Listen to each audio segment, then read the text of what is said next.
Um, Hi, my name is Priyanj. I am a property investor. I'm an accidental landlord as well. I do own a small portfolio of singlets. I'm a professional photographer as well, on the sidelines.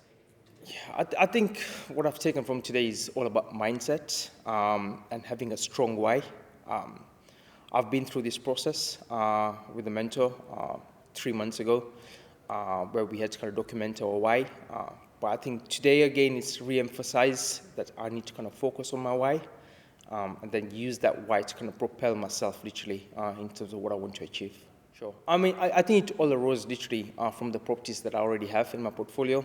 I was having struggles literally with that. And then I reached out to one of the mentors within the peak performance property. And obviously, he asked me, what is it that you want literally out of property? Is it just, just resolve the current issues that you have, or do you want to have it as a business? And then conversations from there literally kind of led on to kind of, going on to a kind of a mastermind program. And that's how I've kind of ended up literally in this mastermind program. I need to refocus my strategy. I've been focusing on a strategy where I've had to kind of probably put down a lot of money. I need to kind of focus on a strategy, which is going to be a high cash flow with little money down. I think that's what I've kind of taken from today's session in terms of, when I need to kind of refocus my strategy.